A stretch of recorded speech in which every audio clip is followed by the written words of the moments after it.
داتا صاحب فرماتے ہیں پرانی امتیں قیامت کے دن جب نبی پاک کی امت کا اعزاز دیکھیں گی تو کہیں گی یا اللہ ان کے کو رنگ گورے ہیں، کیوں ان کو اتنی شانیں، اور ہم نے اتنے 100 سال عبادت کی، ہمارا وہی مقام۔ تو رب کریم فرمائے گا چلو آؤ ایک تجربہ کر لیتے، تجربہ کر لیتے۔ تو بندے کہیں گے مولا کر لو۔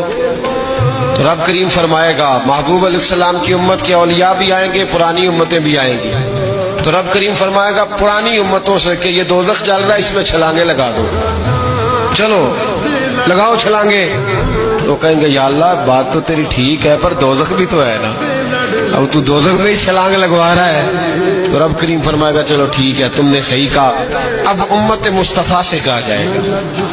اور داتا صاحب کہتے ہیں امت مصطفیٰ سے بھی امت کے اولیاء سے، یعنی داتا علی اجمیری سے، یعنی غوث پاک جیلانی سے، یعنی خواجہ اجمیر سے، یعنی حضرت ہند الولی سے، یعنی حضرت بہاءالحق نقشبند بخاری سے، اولیاء سے کہا جائے گا۔ رب کریم فرمائے گا مجھ سے پیار کرتے ہو یا اللہ کرتے؟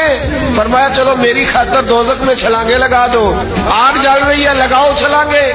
جب وہ لوگ چھلانگ لگا کے اندر جائیں گے نا تو جس طرح حضرت ابراہیم گئے تو آگ میں تھے پر اندر گئے تھے تو گلزار بنی ہوئی تھی، جب اندر جائیں گے تو گلزار ہوگی، ٹھنڈی ہوگی، جنت ہوگی۔ نظر کچھ آ رہا تھا، اندر گئے تو کچھ۔ اب رب کریم ان سے پوچھے گا بتاؤ ان کا درجہ بنتا ہے کہ نہیں بنتا؟